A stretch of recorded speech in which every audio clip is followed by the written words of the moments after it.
नमस्कार दोस्तों, जीडी के एनालिस्ट चैनल में आपका बहुत बहुत स्वागत है। तो आज इस वीडियो में बात करेंगे उस कंपनी के बारे में जिसने बोनस और स्टॉक स्प्लिट को लेकर के एक बड़ी अनाउंसमेंट की है। कौन सी वो कंपनी है, इसका टेक्निकल चार्ट क्या कहता है और फंडामेंटल क्या है इस कंपनी के, देखेंगे इस वीडियो के अंदर।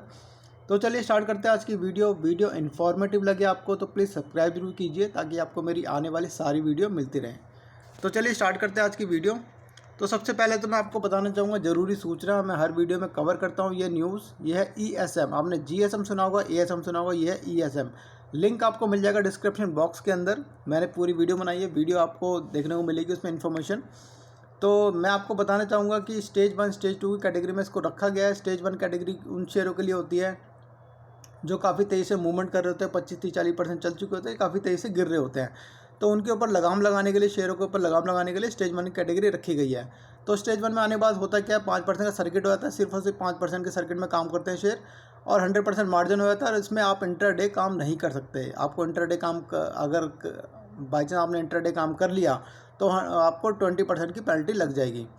तो स्टेज 2 किसके लिए फिर? तो स्टेज 2 शेयरों के लिए है जो स्टेज 1 कैटेगरी में ऑलरेडी होते हैं बट उसके बाद भी मूवमेंट कर रहे होते हैं, मतलब 5% में भी वो, मतलब कह सकते बाज नहीं आते और चलते रहते हैं। तो उसके बाद या गिरते रहते कंटिन्यू, तो स्टेज 1 से निकल के स्टेज 2 में चले जाते हैं वो शेयर। तो स्टेज 2 में होता क्या है कि 2% का सर्किट होता है सबसे पहला, कि 5 से घट के 2% आया था। और फिर इसमें होता है क्या, सबसे बड़ी बात है, मंडे टू मंडे आपको काम करने का मौका मिलेगा। मतलब 4 दिन तक ट्रेडिंग बिल्कुल बैन हो जाती है। तो उसके ऊपर बिल्कुल लगाम लगाने के लिए तो ये इन्होंने रखा है कि 2% का सर्किट और मंडे टू मंडे इसमें काम करने का मौका मिलेगा। मैं एक दिन पहले लिस्ट बना करके, वीडियो बना करके तैयार करके आपको प्रेजेंट करता हूँ सुबह सुबह कि कौन कौन से शेयर स्टेज 1 कैटेगरी में आने वाले हैं। तो आप भी सब्सक्राइब कीजिए और बिल्कुल अपडेट रहिए इस लिस्ट से। अभी तक मैं बताना चाहूँगा 700 के आसपास ये शेयर, इस शेयर की जो लिस्ट है बढ़ चुकी है। 700 शेयर अभी तक आ चुके हैं इन दोनों कैटेगरी के अंदर। तो चलिए अब स्टार्ट करते हैं आज की वीडियो। तो जिस शेयर की मैं बात कर रहा हूँ वो है सर्वेश्वर फूड लिमिटेड। तो यहाँ पर देखिए बॉम्बे के अंदर 78 रुपये 50 पैसे की क्लोजिंग आई है, 6 रुपये 60 पैसे के आसपास बढ़ के बंद हुआ 18 जुलाई 2023 को। NSE BSE कोड आप यहाँ से नोट कर सकते हैं। तो यहाँ पर मैं आपको बताना चाहूँगा ये कंपनी करती क्या है। देखिए 2004 से इनकॉर्पोरेट हुई थी कंपनी, और इसका जो मेन काम है वो है बासमती राइस का एक्सपोर्ट इंपोर्ट करना। तो काफ़ी अच्छा इसका बिजनेस है बासमती राइस से। तो यहाँ पर मैं आपको इसका फंडामेंटल बताना चाहूँगा थोड़ा। तो फंडामेंटल देखेंगे, मार्केट कैप काफ़ी ज़्यादा छोटा है इसका, 229 करोड़ का है, बहुत ही ज़्यादा छोटा मार्केट कैप है इसका। करंट प्राइस है 79 के आसपास। 52 हाई लो देखेंगे, 96 रुपये का हाई है, 43 रुपये 40 पैसे का लो है। स्टॉक भी यहाँ पे थोड़ी ज़्यादा बढ़ी हुई है, 29 रुपये 30 पैसे। बुक वैल्यू है 87 रुपये, तो बुक वैल्यू से काफ़ी थोड़ा नीचे चल रहा है शेयर। अगर मैं डिविडेंड की बात करूँ, डिविडेंड कंपनी देती नहीं है। और यहाँ पर मैं बात करूँ ROCE ये काफ़ी ज़्यादा इंपॉर्टेंट रोल प्ले करते हैं कंपनी के एक ग्रोथ के अंदर। तो यहाँ पर आप देख सकते हैं कि 8% और 4% की का दिखा रहे हैं यहाँ पर। तो 8% और 4% को मैं एक बिलो एवरेज कहूँगा, क्योंकि एटलीस्ट 10% तो होना ही चाहिए, 10 से 12%। ये वो रिप्रेजेंट कर देता है फाइनेंशियली ग्रोथ को, कि कंपनी कितनी तेज़ी से ग्रो कर रही है अपने जो फंड लगा रही है बिजनेस के अंदर, तो उससे कितना रिटर्न मिल रहा है इनको। तो यहाँ पे देखिए 8% तो काफ़ी ज़्यादा एक अच्छा नहीं कह सकते इसको। फेस वैल्यू 10 रुपये की फेस वैल्यू शेयर, जो स्प्लिट हो जाएगा आगे जाकर, बोनस भी है इसमें। तो यहाँ पर आपको बताना चाहूँगा 3 साल का डाटा मेरे पास है, ये सेलिंग डाटा है। तो सेलिंग डाटा में देखिए लास्ट क्वार्टर का जो सेलिंग डाटा था काफ़ी ज़्यादा घट के आया था, उससे पिछले 2 क्वार्टर में इक्वल बन के आया था। तो यहाँ पर मैं आपको बताना चाहूँगा लास्ट क्वार्टर के रिजल्ट। तो रिजल्ट अभी इसके क्वार्टर 1 के भी आने वाले हैं। तो क्वार्टर 4 के रिजल्ट को देख लेंगे। देखिए सेल का जो डाटा आया था हमारे पास, जो घट गया है काफ़ी, 183 करोड़ से 129 करोड़ रह गया था। और यहाँ पर आप देख सकते हैं ऑपरेटिंग प्रॉफिट मार्जिन यहाँ पे इन्होंने काफ़ी ज़्यादा बढ़ा दिया था, 3% से सीधा सीधा 8.5%। तो इसके वजह से इनको प्रॉफिट पिछले क्वार्टर में आए थे। तो नेट प्रॉफिट देखिए 1 करोड़ 72 लाख से 1 करोड़ 81 लाख हो गए थे। और अर्निंग पर शेयर 0.70 पैसे थे, 0.74 पैसे हो गई थी। तो काफ़ी छोटी एक इक्विटी है इस कंपनी की। तो यहाँ पर मैं बात करूँगा इसका बोरिंग मतलब कर्जे के बारे में। तो कर्जा देखिए 2023 में थोड़ा इन्होंने बढ़ाया, 267 करोड़ से 288 करोड़ कर्जा बढ़ा दिया, मतलब शॉर्ट टर्म कर्जा बढ़ाया इन्होंने। तो लॉन्ग टर्म में थोड़ा कम करा, पर शॉर्ट टर्म होता है कि 1 साल के अंदर अंदर चुका देगी कंपनी सारा अपना कर्जा। तो ज़्यादा घबराने की बात नहीं है अगर इन्होंने कर्जा बढ़ाया अभी है तो। तो अब हम देख लेते हैं इसके एसेट पे नज़र डालेंगे तो थोड़ा एसेट भी इन्होंने कम करी है अपने यहाँ पर देख सकते हैं। फिक्स एसेट 18 से 16 कर दिए इन्होंने, अभी डिस्क्रिप्शन में पूरा डिटेल नहीं है हमारे पास। तो बिल्डिंग में देखिए थोड़ा इक्वल है यहाँ पर, प्लांट मशीनरी बराबर सी है। तो कुल मिलाकर 2023 का डाटा हमारे पास नहीं है, पर फिलहाल इन्होंने फिक्स एसेट अपने कम कर दिए हैं। तो यहाँ पर मैं आपको बात करना चाहूँगा प्रमोटर होल्डिंग की। ये सबसे इम्पोर्टेंट पैटर्न मेरे को लगता है, जो भी एक इम्पॉर्टेंट प्ले करता है रोल यहाँ पर इस होल्डिंग पैटर्न का।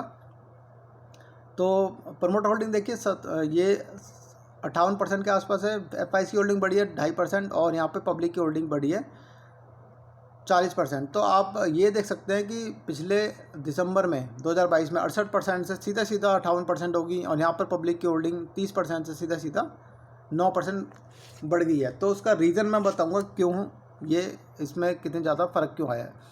तो इसमें कोई घबराने की बात नहीं है, मैं आपको बताता हूँ क्या रीज़न रहा।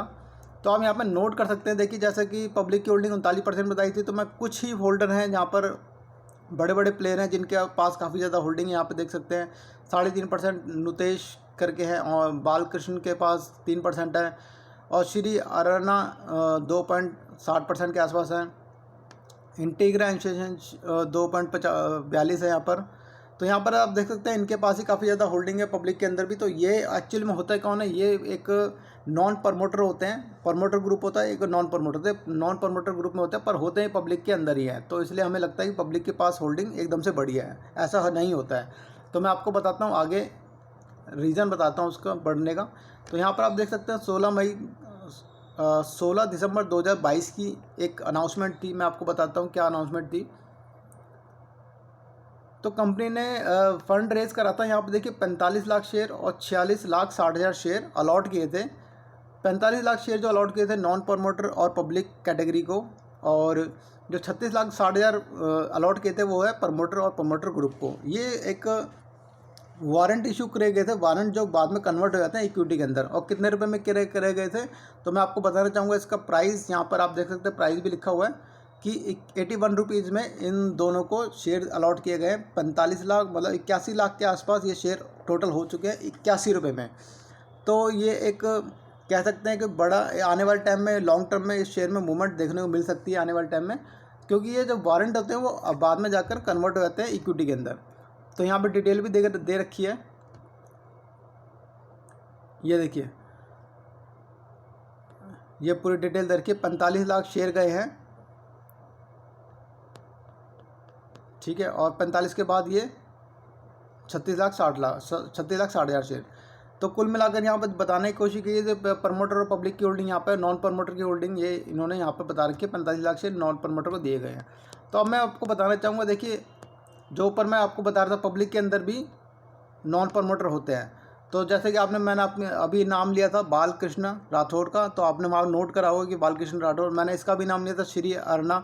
तो ये आपको समझ आ गया होगा कि पब्लिक के अंदर भी ये नॉन प्रमोटर होते हैं, जो कभी ना आगे जाके प्रमोटर बन जाते हैं। तो इसमें एक कंपनी को फ़ायदा देखने को मिलता है, बट एक इन्वेस्टर को नहीं पता होती बारीकियाँ।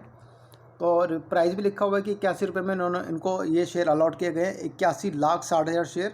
तो बहुत बड़ी रकम है, जो आने वाले टाइम में बहुत ही जल्दी ये कन्वर्ट करा लेंगे। जैसे कन्वर्ट कराएंगे इक्विटी के अंदर, वो काफ़ी शेयर में मूवमेंट देखने को मिल सकती है। तो चलिए अब हम देख लेते हैं इसकी न्यूज़। तो न्यूज़ देखिए 17 जुलाई 2023 की इसकी अनाउंसमेंट है, जो लेटेस्ट अनाउंसमेंट है। NSE BSE कोड आप यहाँ से नोट कर सकते हैं दोबारा से। अब इसकी जो मीटिंग होने वाली है यहाँ पे देखिए 2 अगस्त 2023 मतलब वेडनेसडे, तो बुधवार को 2 अगस्त 2023 को एक अनाउंसमेंट करेगी कंपनी। बोर्ड ऑफ डायरेक्टर की मीटिंग है। एक तो मीटिंग है इसके ऊपर कि अपना फेस वैल्यू को स्प्लिट करेगी, मतलब 10 रुपये फेस वैल्यू वो कंपनी डिसाइड करेगी इसका फेस वैल्यू कितनी होनी चाहिए, 2 रुपये, 5 रुपये, 1 रुपये, जो भी होगा वो डिसाइड करेगी 2 तारीख को। और दूसरा डिसीजन होगा बोनस के ऊपर, कि कंपनी बोनस भी अनाउंसमेंट कर सकती है। तो एक 2 बड़ी खबर है इसकी, जो 2 अगस्त को कंपनी रिलीज़ करेगी अपने मीडिया में कि क्या उन्होंने डिसाइड करा। तो जैसे भी डिसाइड होगा मैं आपको बताऊँगा 2 अगस्त को। तो चलिए अब देख लेते हैं टेक्निकल चार्ट। तो टेक्निकल चार्ट में हम देख सकते हैं 79 की क्लोजिंग आई है। पिछले 10 दिन से 77 रुपये 35 पैसे चल रहा है, और पिछले 1 महीने से 72 रुपये 60 पैसे की मूवमेंट देखने को मिल रही है। तो यहाँ पर आप देख सकते हैं गैप अप काफ़ी खुला था और काफ़ी ज़्यादा तेज़ी से ऊपर की तरफ चला था शेयर। अगर मैं सपोर्ट लेवल की बात करूँ तो 78 रुपये 20 पैसे का पहला सपोर्ट लेवल है, 77 रुपये का दूसरा सपोर्ट लेवल है। अगर मैं अपर रेंज की बात करूँ तो यहाँ पर मैं आपको बोलना चाहूँगा ₹83 के पास भी एक 83 रुपीज़ के आसपास भी एक रेजिस्टेंस बनता है, बट उसको क्रॉस कर जाएगा तो 88 रुपये 70 पैसे पहला और 94 रुपये 40 पैसे 95 रुपये के आसपास शेयर में मूवमेंट बन सकती है। क्योंकि ये स्टॉक स्प्लिट और बोनस दोनों दे रहा है तो हो सकता है ये 100 को भी क्रॉस कर जाए बहुत जल्दी। तो ये थी एक अपडेशन और एनालिसिस सर्वेश्वर फूड को लेकर के। वीडियो इन्फॉर्मेटिव लगे तो प्लीज़ सब्सक्राइब जरूर कीजिए। Thank you so much for watching my video.